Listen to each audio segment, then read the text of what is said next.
निरंतर आर्य समाज की महिला शाखा ने इस सत्संग की निरंतरता को बनाए रखा और बिना किसी नागा के, बिना किसी वर्ष उसको स्थगित किए निरंतर ये चलता रहा।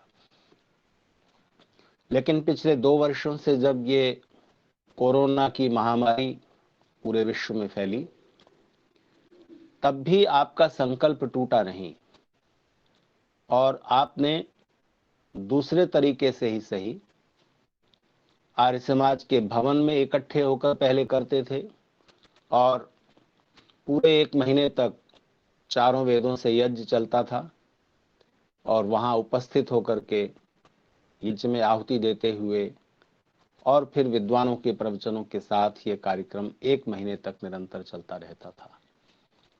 तो इस बार परिस्थिति ऐसी है कि हमने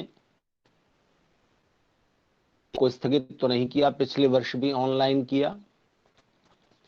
तो यज्ञ तो आर्य समाज में निरंतर होता ही है और वीरेंद्र विक्रम जी और जो दूसरे विद्वान हैं वो वहां उपस्थित रहकर यज्ञ तो निरंतर बनाए ही रखते हैं, प्रतिदिन होता है। उसमें वेद मंत्रों से आहुतियां भी होती हैं।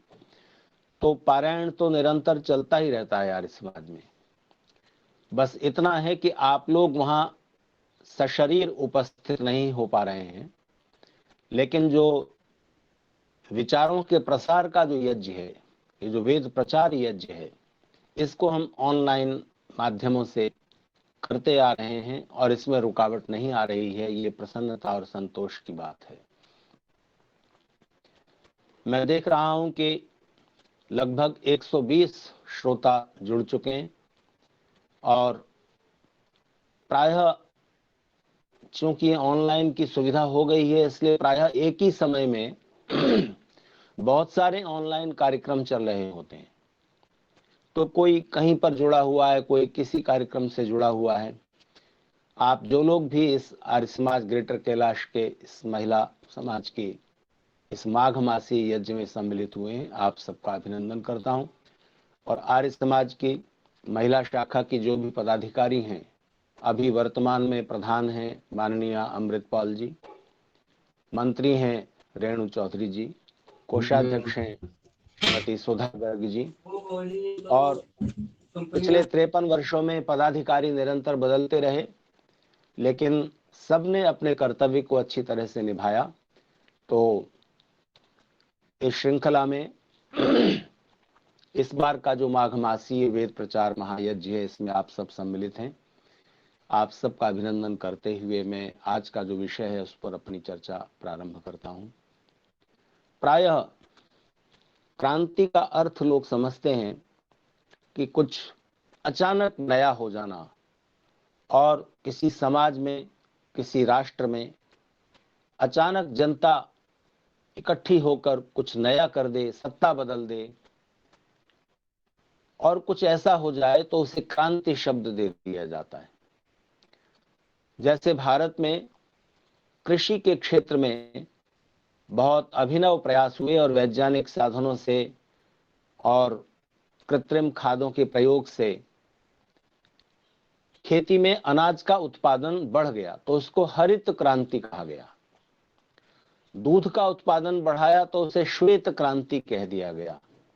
यानी कुछ पहले से ज्यादा अच्छा हो जाना, पहले से ज्यादा बढ़ जाना, या पहले की परिस्थिति में कुछ अचानक परिवर्तन हो जाना, बदलाव हो जाना, इसको क्रांति कहा जाता है। इंग्लिश में इसे आप लोग रेवोल्यूशन बोलते हैं। लेकिन व्यवहार में क्रांति का जो अर्थ समझा जाता है उतना ही अर्थ नहीं है।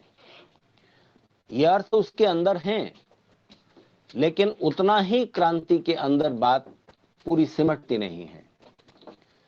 संस्कृत के जो शब्द हैं, उन शब्दों का पूरा व्यापक अर्थ जानने के लिए और उसका मूलभूत अर्थ समझने के लिए हमें उस शब्द की गहराई में प्रवेश करना होता है। संस्कृत के प्रायः सभी शब्द किसी न किसी धातु से, किसी रूट से बनते हैं। उनका वास्तविक अर्थ उस रूट में छिपा हुआ होता है।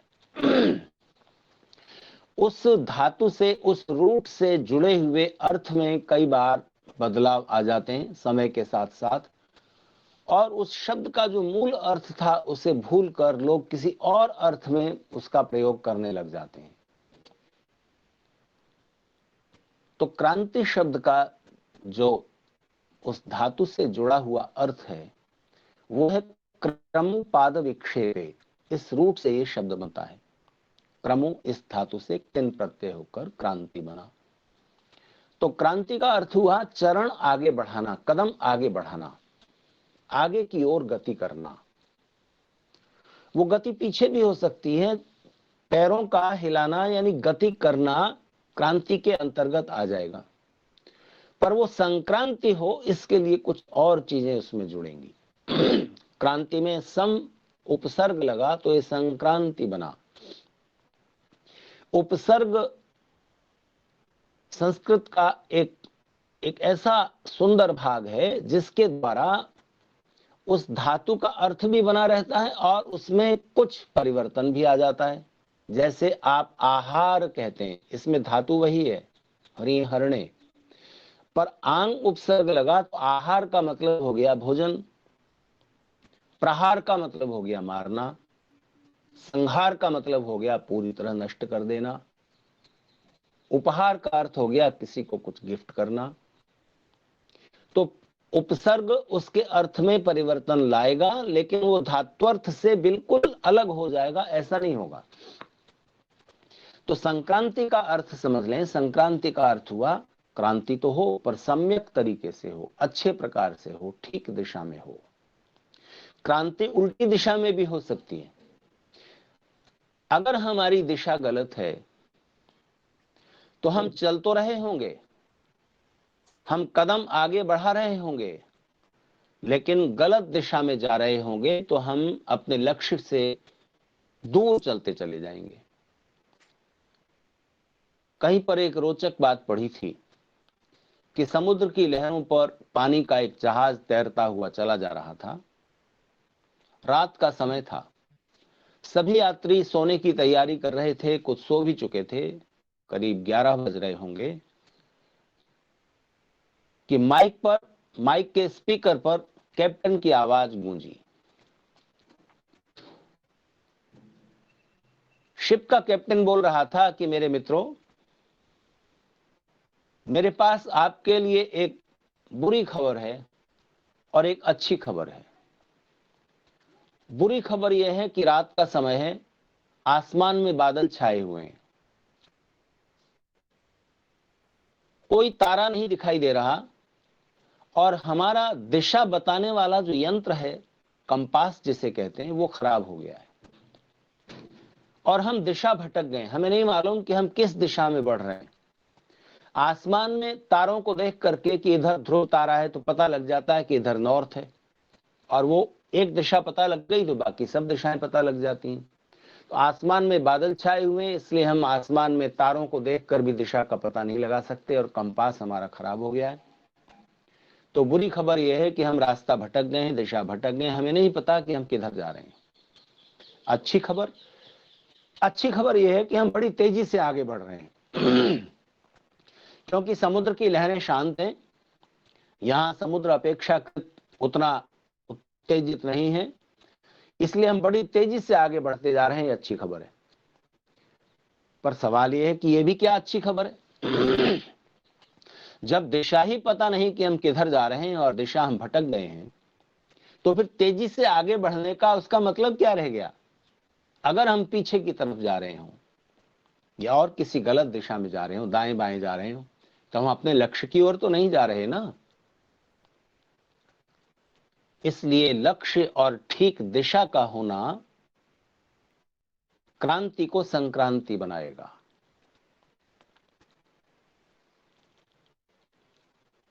चौदह जनवरी को मकर संक्रांति आ जाती है और मकर संक्रांति भारत में एक पर्व की तरह जुड़ गया है तो बात भौगोलिक घटना की। पृथ्वी सूर्य की परिक्रमा करती है, 365 दिन में पूरी कर लेती है, लेकिन उस पृथ्वी का जो पथ है, जिस पथ पर वो सूर्य के चारों ओर घूमती है, वो थोड़ा गोल तो है पर थोड़ा अंडाकार है, थोड़ा लंबाई में है। उस पथ को क्रांति पथ कहा जाता है, यह क्रांति वृत्त कहा जाता है, जिस पर पृथ्वी चलेगी।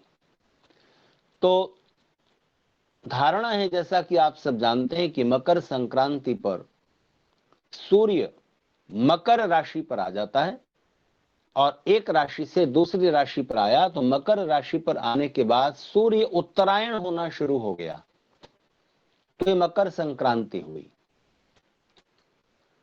मकर संक्रांति से पहले सूर्य दक्षिणायन था।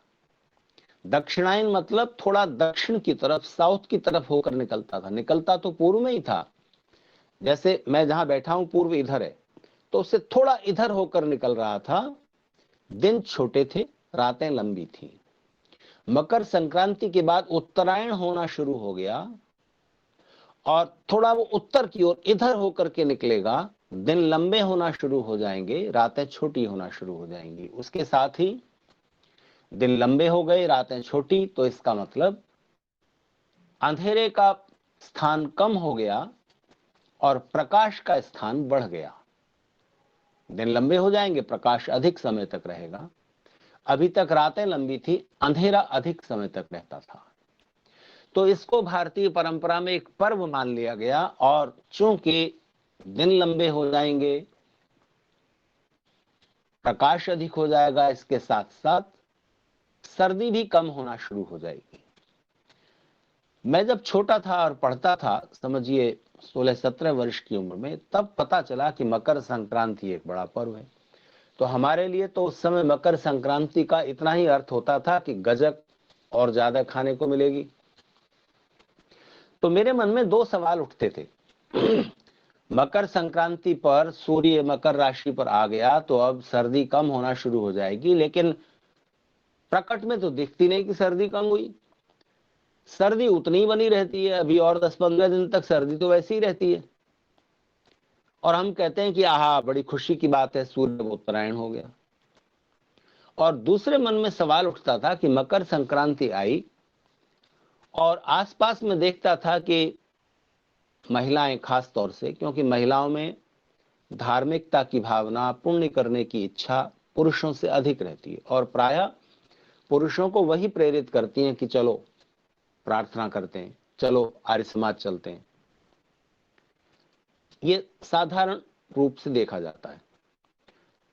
तो मकर संक्रांति पर लोग तिल दान कर रहे हैं, खिचड़ी दान कर रहे हैं, कंबल दे रहे हैं, स्वेटर दे रहे हैं। तो मेरे मन में सवाल उठता था कि मकर संक्रांति पर क्यों दे रहे हो? जब जाड़ा शुरू हो रहा था तब देते ना, अब जाड़ा पीक पर आ गया, और उत्तरायण होने का मतलब अब जाड़ा कम होना शुरू हो जाएगा, तब आप स्वेटर कंबल दान कर रहे हो, पहले ही दे दो। मुझे इन प्रश्नों के उत्तर कुछ कुछ मिले बाद में।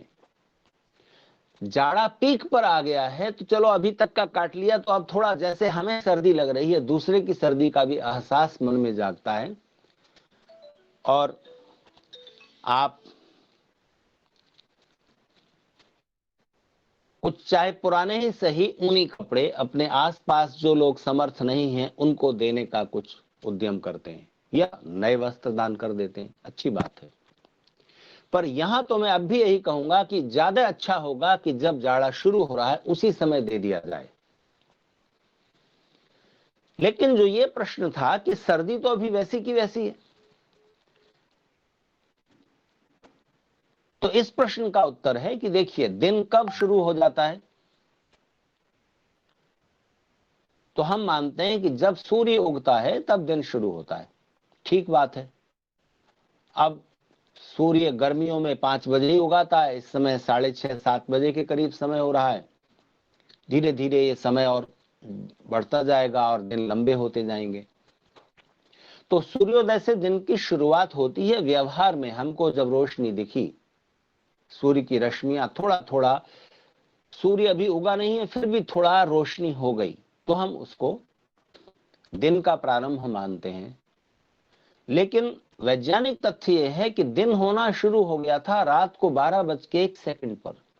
जैसे ही 12 बजे वैसे ही अंधेरा अपने पीक पर पहुंचा, शिखर पर पहुंचा और दिन होना शुरू हो गया। रात होना कब शुरू हो गई? रात होना शुरू हो गई जैसे ही दिन के 12 बजे वैसे ही अंधकार का प्रभाव बढ़ना शुरू हो गया। पता नहीं चलता, पता तभी चलता है जब हम सीधे सीधे रोशनी के संपर्क में आ जाते हैं और हम समझते हैं कि दिन प्रारंभ हो गया। तो ठीक इसी तरह से दिन लंबे होना शुरू हो गए, भले एक एक मिनट के अंतर से सही, और धीरे धीरे जाड़े का, सर्दी का प्रभाव कम होना शुरू हो गया। अभी माघ मास चल रहा है और इसको आपने केंद्र बनाया अपने सत्संग के लिए, अपने महिला समाज के 1 महीने तक चलने वाले चारों वेदों के यज्ञ के लिए, वेद प्रचार के लिए। तो ये एक शुभ बात है, क्योंकि इस समय प्रायः दूसरी गतिविधियां कम हो जाती थी पुराने समय में सर्दी की वजह से। तो इस समय हम ज्यादा मन लगा सकते हैं ईश्वर प्रार्थना में, सत्संग में, वेदों के अध्ययन में, यज्ञ आदि में। तो ये आपने सही समय चुना जिसको आप 53 वर्ष से निभाते आ रहे हैं।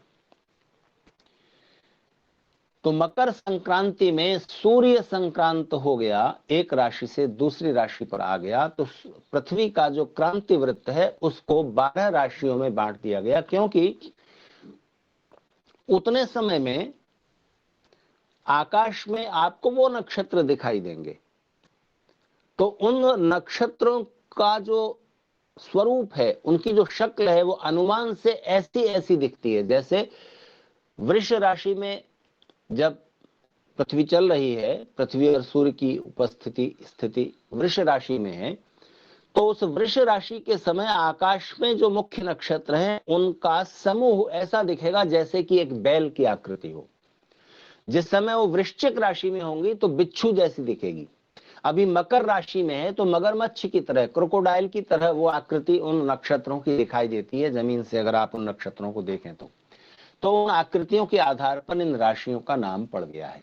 लेकिन ये केवल समय को नापने का और भौगोलिक परिस्थितियों को नापने का एक आख्यान मात्र है। इसके साथ हमारे जीवन का कोई भाग्य या सुख दुख जुड़ जाए, ऐसी बात नहीं है। ज्योतिष की जो काल गणना है, भारतीय ज्योतिष की जो काल गणना है, वो एकदम एक्यूरेट है।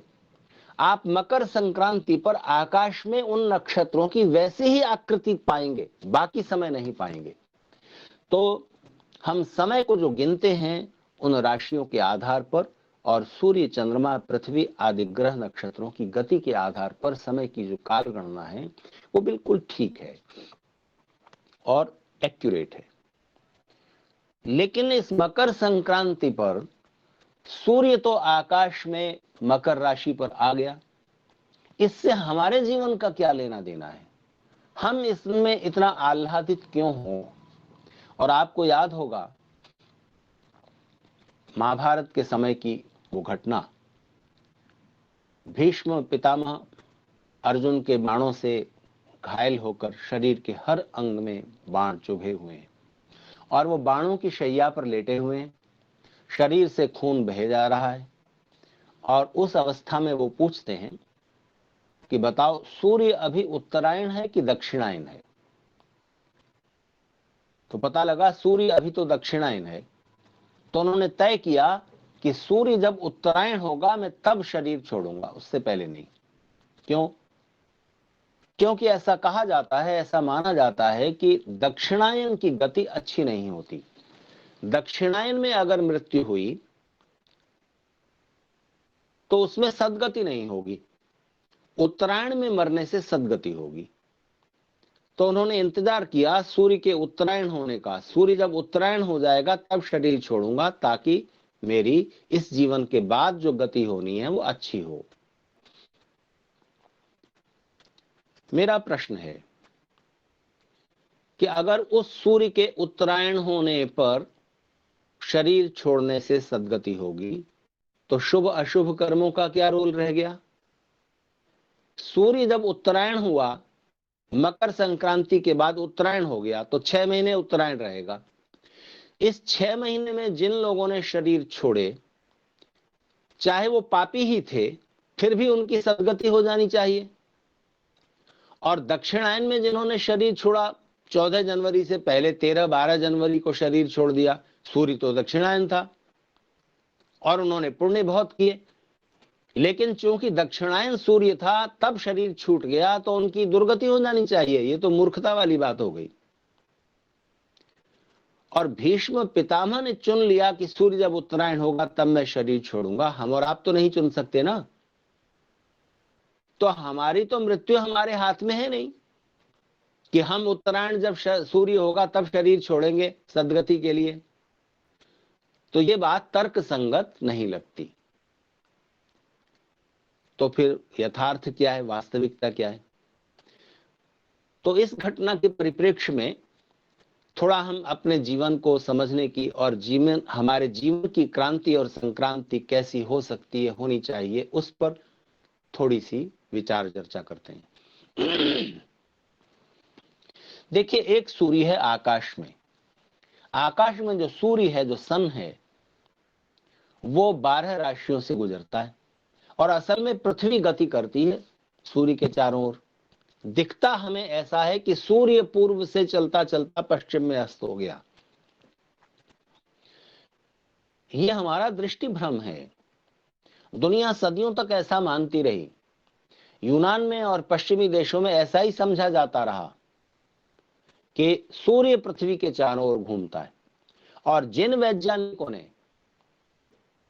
यह प्रतिपादित किया कि सूर्य पृथ्वी के चारों ओर नहीं घूमता, पृथ्वी सूर्य के चारों ओर घूमती है, उनको उस समय के धार्मिक लोगों के द्वारा क्रिश्चियनिटी और इस्लाम के अंदर जो मान्यता है वो यही है कि सूर्य पृथ्वी के चारों ओर घूम रहा है और पृथ्वी चौकोर और चपटी है। तो पृथ्वी सूर्य के चारों ओर घूम रही है, इस मान्यता का प्रतिपादन करने के कारण गैलीलियो, कोपरनिकस जैसे वैज्ञानिकों को चर्च के कितने जुल्म, कितने अत्याचार सहने पड़े, ये इतिहास है, सबको मालूम है। लेकिन भारतीय ज्योतिषी हमेशा से जानते हैं और उन्होंने तो नाम दिया है भूगोल। पृथ्वी चौकोर या चपटी नहीं है। और खगोल, ये आकाश भी गोलाकार है, ब्रह्मांड भी, यूनिवर्स भी। तो वेद का मंत्र है आयम गहु प्रश्न क्रमे दसदन मातरम पुरः पितरम च प्रयंस्व। तो ज्योतिष ग्रह नक्षत्रों की गति और समय, यानी स्थान और समय, इन दोनों का पारस्परिक संबंध है और उसके आधार पर काल गणना की जाती है, समय की गिनती की जाती है। समय को आप अपने हिसाब से नहीं गिन सकते। आप दिन रात के 25 घंटे अपनी सुविधा से बना सकते हो क्या? 24 घंटे ही रहेंगे। आप 365 दिन का ही वर्ष आपको मानना पड़ेगा। शुरुआत आप कभी से मान लो अपने मन से, लेकिन आप राउंड फिगर में कि चलो हम तो 500 दिनों का साल मानेंगे, 1000 दिन का साल क्यों ना मान लें, ऐसे नहीं चलेगा। क्योंकि पृथ्वी आपके हिसाब से नहीं चल रही। आपको पृथ्वी के सूर्य, चंद्र, ग्रह, नक्षत्रों की गति के हिसाब से अपने समय की गणना करनी है।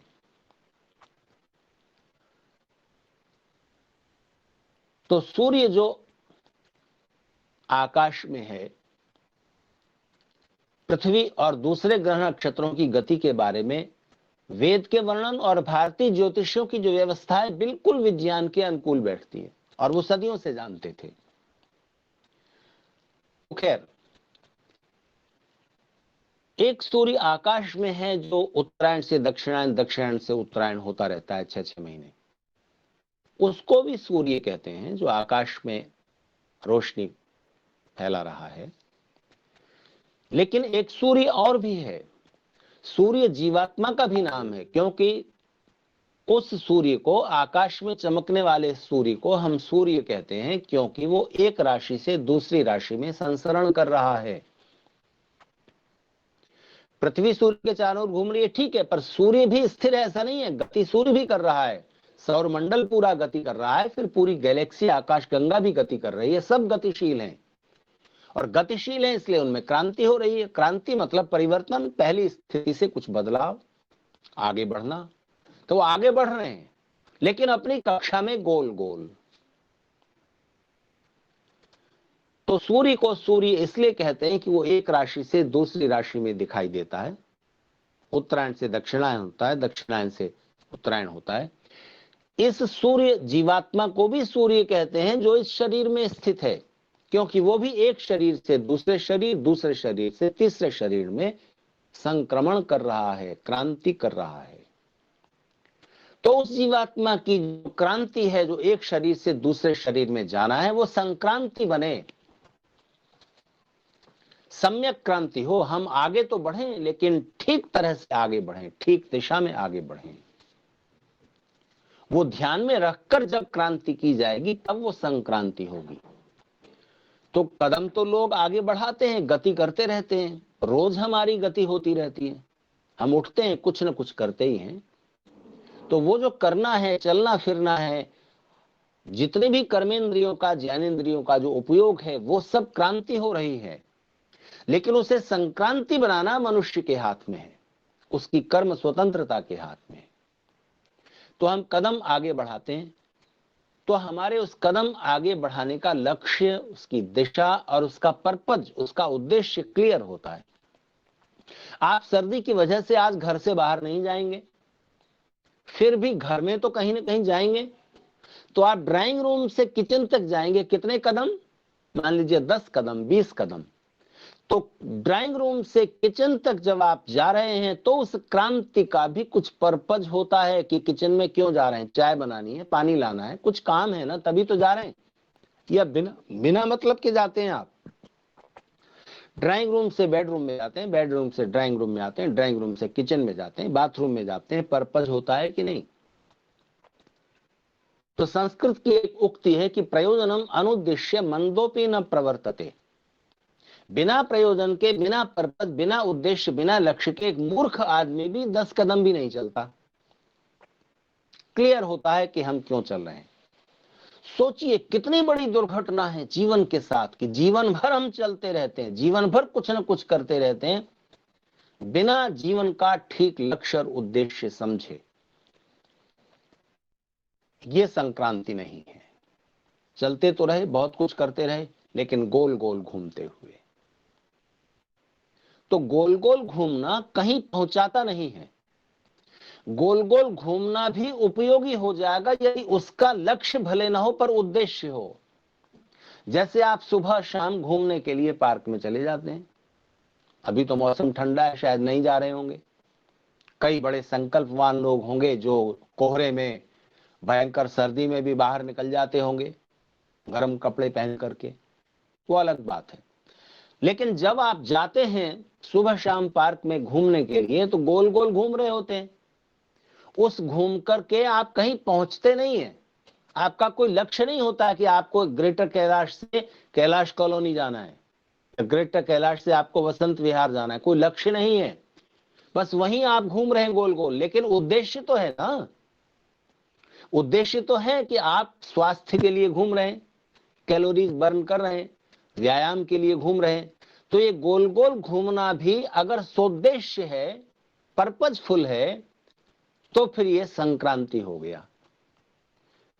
और वरना आप यूं ही गोल गोल घूम रहे हैं, तब फिर उसका ना लक्ष्य है, ना उद्देश्य है, और वो क्रांति भले हो पर संक्रांति नहीं होगी। क्रांति यानी कदम आगे बढ़ाना, कदम तो आगे बढ़ रहे हैं। जो विद्यार्थी रोज पढ़ता है और नया नया चैप्टर पढ़ता है, थोड़ा याद कर लेता है, फिर अगले चैप्टर पर चला जाता है, और पिछले चैप्टर जो पढ़ लिया था उसको रिवाइज नहीं करता, तो पीछे वाला भूल जाएगा। और जब वो पूरी किताब पढ़ लेगा तो उसे याद आएगा पीछे वाले सारे चैप्टर दिमाग में है ही नहीं, फिर से पढ़ो, तो वापस वहीं आ गए आप। तो ये गोल गोल घूमना ऐसा हुआ जिसका अर्थ नहीं निकला, निरर्थक हो गया। तो जो निरर्थक परिश्रम है, जो कहीं आपको पहुंचाएगा नहीं, आपको लक्ष्य प्राप्त नहीं कराएगा, आपके उद्देश्य को सिद्ध नहीं करेगा, वो बेकार हो गया। तो उसे संक्रांति बना लें। तो आपकी कोई भी गति, कोई भी क्रांति, कदम आगे बढ़ाना संक्रांति बनेगा। उसके लिए 2 चीजें जरूरी होंगी। आपका जीवन एक संक्रांति बन जाए, इसके लिए 2 चीजें आवश्यक होंगी। एक लक्ष्य उद्देश्य कि आप किसी लक्ष्य की ओर बढ़ रहे हैं, और दूसरे वो क्रांति कदम आगे बढ़ाना आपको थकाएगा नहीं, बोर नहीं होने देगा, यदि आपने अपने मनपसंद लोगों का साथ भी ले रखा है। दो चीजें, एक तो साथ और दूसरे लक्ष्य। तो जो साथ चल रहे हैं उनका भी वही लक्ष्य होना चाहिए ना जो आपका है, या आपका वही लक्ष्य होना चाहिए जो दूसरों का है। तो ध्यान दीजिए, तब आपकी क्रांति संक्रांति बनती है, आपकी यात्रा मंगलमय हो जाती है जब आप किसी लक्ष्य की ओर बढ़ रहे हो और साथ ही साथ में हो जिनके साथ आपको चलना है। इसलिए ध्यान दीजिए, वेद का मंत्र है संगमन, संगच्छध्वम संवदध्वम संवो मनांसि जानताम। मनुष्य अकेले नहीं रह सकता और अकेले सम्यक गति नहीं कर सकता, उसको साथ चलना पड़ेगा, संगमन करना पड़ेगा, मिलकर चलना पड़ेगा, मिलकर काम करना पड़ेगा। अकेले अकेले श्रेष्ठ कार्य नहीं होंगे, बड़े कार्य नहीं होंगे। संध्या अकेले हो जाएगी, आप ध्यान अकेले कर लेंगे, अध्ययन चिंतन अकेले कर लेंगे, उसके लिए अकेलापन चाहिए, एकांत चाहिए। पर जब आप उस ज्ञान को कर्म में बदलेंगे तब आपको साथ चाहिए। तो संध्या अकेले हो जाएगी, यज्ञ मिलकर करना होगा, क्योंकि यज्ञ का केंद्रीय तत्व तो संगतिकरण है, संगति सम्यक गति, वही अर्थ जो संक्रांति का है। तो जब जीवन यज्ञ बनता है तो संक्रांति फलीभूत होती है। तो दो बातें, अकेले चलोगे दूर तक नहीं जा सकोगे, जल्दी चल पाओगे।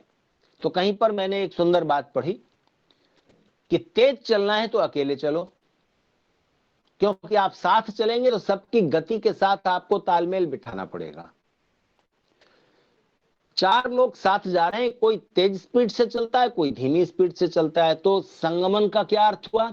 संगमन के लिए फिर जरूरी है कि जो तेज चाल वाला है वो अपनी चाल को थोड़ा धीमा कर ले, और जो धीमे चलता है वो कोशिश करे थोड़ा अपनी चाल बढ़ाए, तो संगमन हो जाएगा।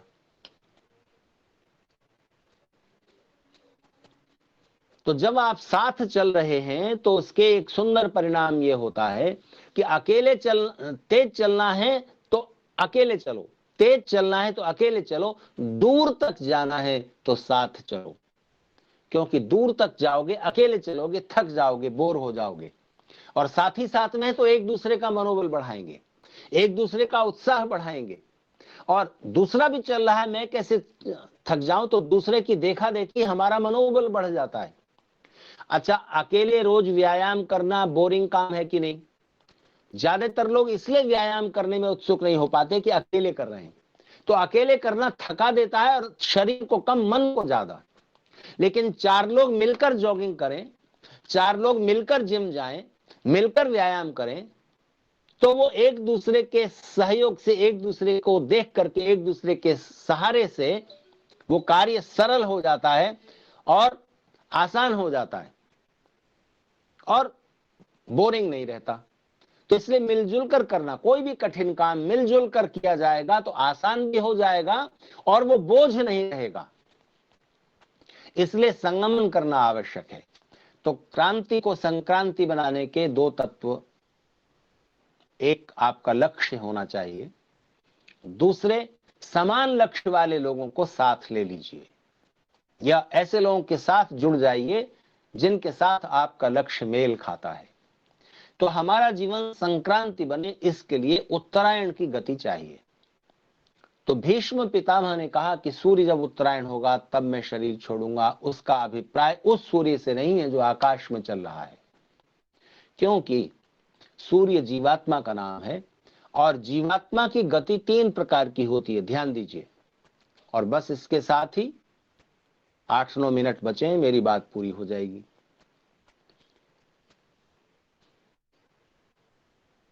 तीन प्रकार की गति होती है शरीर छोड़ने के बाद जीवात्मा की। एक दक्षिणायन की गति है, एक उत्तरायण की गति है, तीसरी उत्तमायन की गति है। दक्षिणायन का अर्थ क्या है?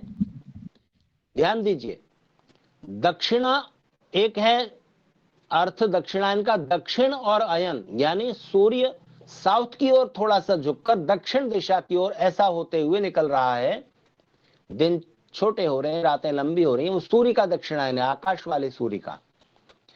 ये जो शरीर में जीवात्मा है, इसकी दक्षिणायन की गति होती है दक्षिणा अयन। दक्षिणा मतलब रिटर्न, दक्षिणा मतलब कुछ स्वार्थ।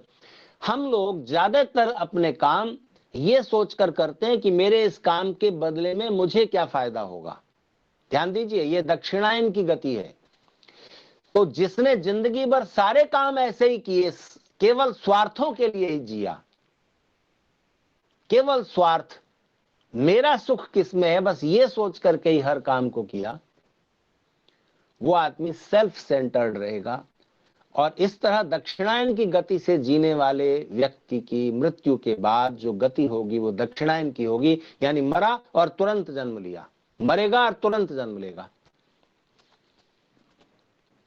और अगर अपने स्वार्थों को पूरा करने के लिए दूसरों को दुख पहुंचाया, तब नीच गति में जाएगा, निम्न योनियों में जाएगा। अगर अपने स्वार्थ पूरे करो लेकिन दूसरों को दुख पहुंचाए बिना, तो सम अवस्था रहेगी। लेकिन उत्तरायण की गति का मतलब, उत्तर का अर्थ यहां नॉर्थ नहीं है, उत्तर के कई अर्थ होते हैं। उत्तर का एक मतलब है नॉर्थ, उत्तर दिशा। उत्तर का एक अर्थ होता है आंसर, प्रश्न का, क्वेश्चन का आंसर, प्रश्न का उत्तर। उत्तर का एक और अर्थ है ऊंचा, उत्तर उससे ऊंचा, उत्तम सबसे ऊंचा, ये सुपरलेटिव डिग्री है, गुड, बेटर, बेस्ट। तो उत्तर यानी ऊंचे से कुछ अच्छा। आप जीवन जी रहे थे ठीक ठीक, आपने काम किया, मेहनत की, धन कमाया, परिवार का पालन पोषण किया, लेकिन कुछ उससे ऊपर उठकर भी किया। अपने लिए तो सब जीते हैं, पशु भी जी लेते हैं, लेकिन आपने दूसरों को सुख पहुंचाने के लिए भी कुछ किया। कुछ आर्य समाज के और दूसरे जो राष्ट्र सेवी संगठन हैं, उनके साथ जुड़कर के भी आपने कुछ राष्ट्र के लिए, समाज के लिए भी जो आपके कर्तव्य थे, उनके लिए भी समय दिया। स्वार्थ से थोड़ा उठकर जिया, अपने सुख से ज्यादा पत्नी, बच्चे, माता पिता, उनके सुख की चिंता की, मेरा सुख बाद में, दूसरों का सुख पहले। आपने अन्याय से दूसरों को दुख नहीं पहुंचाया, और थोड़ा कुछ समय ईश्वर की प्रार्थना उपासना में भी लगाया। ऐसे लोग मरने के बाद तुरंत जन्म नहीं लेते, उनकी उत्तरायण की गति होती है। वे कुछ समय परमेश्वर की निकटता में प्रकाश, तेजस्विता, वर्चस्विता, उल्लास, आनंद इत्यादि 12 प्रकार की स्थितियों से गुजरते हैं। उसके बाद पहले से और बेहतर अवस्था में वो जन्म लेते हैं। ये उत्तरायण की गति हुई। उत्तमायन की गति उनकी है जिन्होंने सारा जीवन डिवोट कर दिया देश के लिए, समाज के लिए, लोकोपकार के लिए, ईश्वर की प्रार्थना उपासना योगाभ्यास में पूरा जीवन लगा दिया। वे फिर जन्म नहीं लेते, मुक्त हो जाते हैं। आपको जीवन को किधर ले जाना है, कम से कम उत्तरायण की ओर तो चलें। हमारा जीवन संक्रांति तो बने, तो जीवन में जो भी करना उस परम लक्ष्य, उस मुख्य लक्ष्य के विरोध में ना हो जाए हमारा कोई भी काम। अगर उसमें सहायक ना हो कोई बात नहीं, विरोध में ना हो, तो हम जो कुछ भी करते हैं हमारे उस बड़े लक्ष्य से उसका जुड़ाव होते रहना चाहिए। किसी विदेशी वैज्ञानिक की एक बात मैंने पढ़ी और आज के इस प्रसंग से वो जुड़ती है, उसको सुनाते हुए बात पूरी करूं। वो वैज्ञानिक कहते हैं कि मां के गर्भ में बच्चा बड़े आराम से होता है,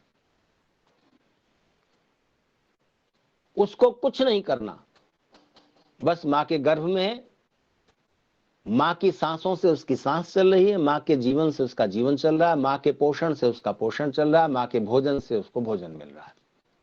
वो बड़े आराम में, तो बच्चा तो यही चाहेगा कि मैं तो यहीं रहूं। लेकिन ईश्वर की व्यवस्था, प्राकृतिक नियम उसे जन्म लेने के लिए बाध्य करते हैं। लीजिए जन्म हो गया। तो अब ये बताइए, जन्म के बाद जो नवजात शिशु है वो माता पिता को, दादा दादी को सुख ज्यादा देता है या दुख ज्यादा देता है?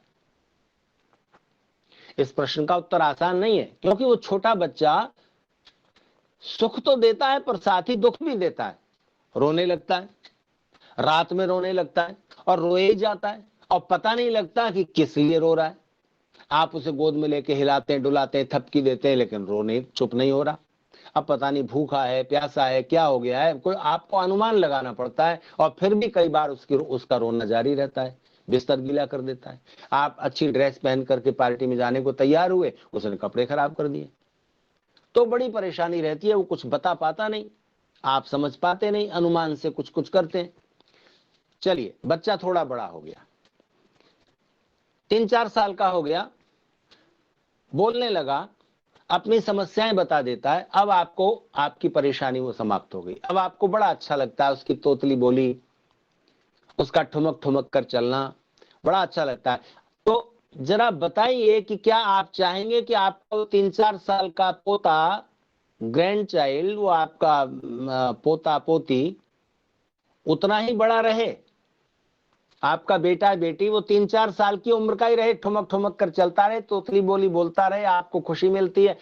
ऐसा ही चाहेंगे आप कि उसकी ग्रोथ उतनी ही बनी रहे? ऐसा कोई माता पिता नहीं चाहेंगे, चिंतित हो जाएंगे अगर उसकी ग्रोथ रुक जाए।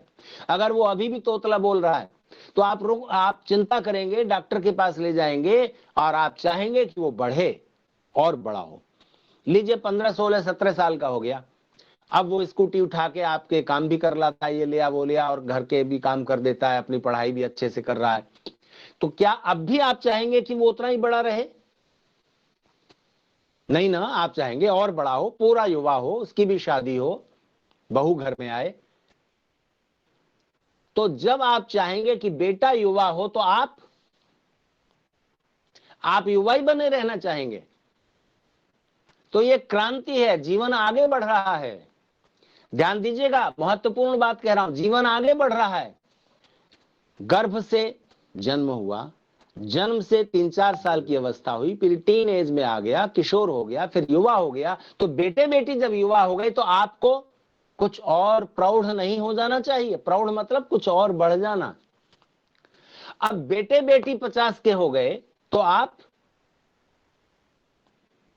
80, 85, 90 के हो गए। तो अब बस आखिरी बात कहता हूं, भगवान श्री कृष्ण अर्जुन को कह रहे हैं कि सुनो अर्जुन, इस शरीर में रहते हुए इस जीवात्मा की, सूर्य की 3 अवस्थाएं होती हैं। 3 अवस्थाओं से ये जीवात्मा शरीर में रहते हुए गुजरता है, बचपन, जवानी, बुढ़ापा। एक और अवस्था, एक चौथी अवस्था, एक शरीर छोड़कर दूसरे शरीर में प्रयाण। चिंता की क्या बात है, परेशानी की क्या बात है? वो संक्रांति है। पर वो संक्रांति तब बनेगी जब जीवन को उत्तरायण की गति से जिया हो, कुछ ऊंचाई के साथ जिया हो, कुछ अच्छे लक्ष्य और उद्देश्य बनाकर जिया हो, कुछ स्वार्थों से ऊपर उठकर कुछ लोकोपकार, कुछ ईश्वर की प्रार्थना उपासना, कुछ सत्संग, कुछ माघ मासी यज्ञ में सम्मिलित होते हुए बिताया हो। तब ये उत्तरायण की गति है। तब आप बड़े शान के साथ, बड़ी गरिमा के साथ एक शरीर से दूसरे शरीर में बिना किसी तकलीफ के, बिना किसी मानसिक बाधा के ठीक ऐसे ही संक्रांत हो जाएंगे जैसे कि एक पका हुआ फल, कोई खरबूजा, कोई आम अपनी डाल से ऐसे छूट जाता है कि कोई निशान भी पीछे नहीं रहा, कोई मोह का बंधन नहीं रहा। त्र्यंबकम यजामहे सुगंधिम पुष्टिवर्धनम उर्वारुकमेव बंधनान मृत्योर्मुक्षीयमामृतात्। उत्तरायण की गति से जाओ, उत्तरायण की गति से जाओ। तो जीवन को संक्रांति की ओर ले चलें, जीवन जीते हुए भी सारे सुख और आनंद पाएं, सुख से आनंद की ओर बढ़ जाना, और एक शरीर से दूसरे शरीर का प्रयाण भी मंगलमय हो जाना। इस शरीर में आना हमारा मधुमय हो, मधुमन में निक्रमणम मधुमन में परायणम। इस शरीर से जाना भी मधुमय हो। जीवन को इस तरह जिए। जीवन को इस तरह जीने की वो शैली क्या है, वो वेद के निर्देश क्या हैं जिनके अनुसार हमें अपना जीवन इस तरह बिताना चाहिए कि इस जीवन में संक्रांति होती रहे, जीवन की गति उत्तरायण और उत्तमायन की होती रहे। इस पर हम कल चर्चा करेंगे। आज की बात को यहीं विराम देता हूं। धन्यवाद। आचार्य जी, आपका बहुत बहुत धन्यवाद। बहुत ही ज्ञानवर्धक उद्बोधन। हमारे मध्य में अविनीश मैत्री जी वैदिक प्रवक्ता भी हैं, उनका मैं स्वागत करती हूँ। अभी मैं राज लूथरा जी से अनुरोध करूंगी कि आचार्य जी का धन्यवाद करेंगे। राज लूथरा जी विभिन्न समाजों से जुड़ी हुई हैं, दिलशाद गार्डन, सरोजनी नगर, और हमारे टंकारा की तो वो आत्मा है। वहाँ की लड़कियों को वो सिलाई सिखाती हैं और वो लड़कियां आत्मनिर्भर बनती हैं, और वहाँ के सब ब्रह्मचारी इनको माँ के नाम से कहते हैं। राजपूत्रा जी, आप अनम्यूट करके आचार्य जी का धन्यवाद करें। धन्यवाद। सबको मेरी बहुत नमस्ते जी। आचार्य जी को नमस्ते। आर एस माई ग्रेटर क्लास का ये महिला सत्संग जो माघ मासीय प्रोग्राम जो चल रहा है वो कितना बहुत ही अच्छा और बहुत ही बड़े चल रहा है। इसका आयोजन कर रही हैं श्रीमती अमृतपाल जी और रेणु चौधरी जी और राजीव चौधरी जी, जो हैं बहुत प्रशंसनीय काम कर रहे हैं। अतः ये बधाई के पात्र हैं। इतने लंबे समय से आप इन प्रोग्राम को चला रहे हैं। मैं बहुत खुश हुई हूँ आज सुनकर, और मुझे बड़ी प्रसन्नता हुई है कि आप सब लोग मिलकर बहुत ही एक अच्छा काम कर रहे हैं। इसलिए मैं आप सबको हार्दिक बधाई देती हूँ और धन्यवाद करती हूँ, साधुवाद देती हूँ। ईश्वर की ये सदा पवित्र पद, मैं ईश्वर से प्रार्थना करती हूँ कि आप हमेशा इस अच्छे पद पर चलते रहें और ये अच्छे और इससे भी अच्छे अच्छे काम करते रहें।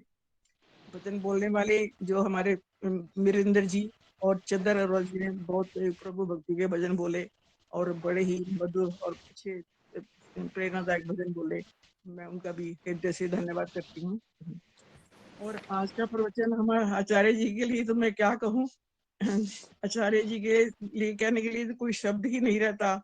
आज जैसी क्रांति और संक्रांति का जो उन्होंने महत्व बताया हमें, जैसे उन्होंने अपने जितने उदाहरण दे दे के समझाया है, हम तो इसको क्रांति और संक्रांति को ऐसे ही बनाते थे कि इसमें इस महीने में यज्ञ करते हैं और दान करते हैं, हम अच्छे अच्छे काम करते हैं। लेकिन आज इनसे सुन के कि शरीर में अपने आत्मा जो है आत्मा में है जो उसको कैसे संक्रांति की ओर बढ़ती है और कैसे हम कर्म करें, क्या करें, विस्तार पूर्वक उन्होंने जो हमें समझाया है, वो मैं उनका जितना भी धन्यवाद करूं उतना कम है।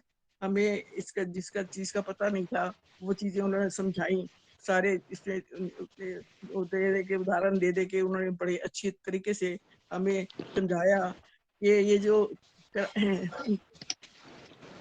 मैं खुद मैं बहुत पुस्तकें पढ़ी हैं, बहुत कुछ सुना है, लेकिन मैंने आज आचार्य जी से ये इसका सुन के बहुत ही एक नई चीजें पता चली हैं।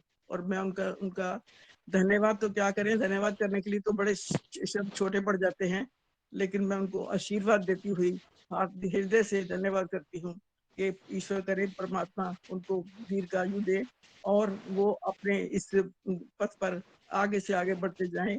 मतलब यही मैं धन्यवाद करती हूँ। और इस प्रोग्राम में और जो जितने बहन भाई हमारे भिन्न भिन्न आर्य समाजों से और हमारे देश से जगह जगह से सारे जुड़े हुए हैं, बहुत ज्यादा हमारी जो है आ रहे हैं लोग जुड़े हैं, देश विदेश से जो लोग जुड़े हैं, मैं उनका भी हार्दिक धन्यवाद करती हूँ। और ईश्वर जी से आग्रह करूंगी कि वो इसी तरह हमारे प्रोग्राम की शोभा बढ़ाते रहें। तो मैं अंत में आचार्य जी का बहुत बहुत हृदय से धन्यवाद करती हूँ और अपने आशीर्वाद देती हूँ। बस इसी के साथ शांति। धन्यवाद राजलूथरा जी। अभी मैं आचार्य जी से अनुरोध करूंगी कि वो शांति पाठ कराएंगे। धन्यवाद। वागीश जी आपका बहुत बहुत धन्यवाद।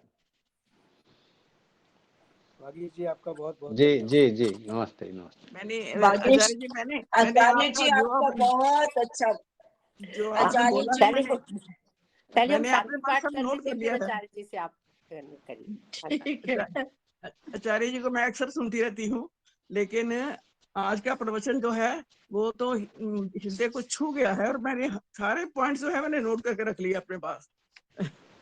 इसलिए उनका बहुत बहुत धन्यवाद। धन्यवाद। आचार्य जी शांति पाठ करें। ओम द्यौः शान्तिरन्तरिक्षं शान्तिः पृथिवी शान्तिरापः शान्तिरोषधयः शान्तिः वनस्पतयः शान्तिर्विश्वे देवाः शान्तिर्ब्रह्म शान्तिः सर्वं शान्ति शान्तिरेव शान्तिः सामा शान्तिरेधि। ओम शांति शांति शांति। आचार्य जी आपको बहुत बहुत धन्यवाद। अभी कमलेश सानी जी आप उद्घोष कराएंगे, आइए। जो बोले सो अब है। धन्यवाद, प्रणाम। सत्य सनातन वैदिक धर्म की जय। जय। योगीराज श्री कृष्ण चंद्र की जय। मर्यादा पुरुषोत्तम श्री रामचंद्र की जय। दंडी स्वामी विद्यानंद की जय, महर्षि दयानंद की जय, देश पर बलिदान होने वाली वीरांगनाओं की जय, भारत माता की जय, गौ माता की जय, वेद की ज्योति जलती रहे, ओम का झंडा ऊंचा ऊंचा रहे, रहे, प्रणाम ध्वनि।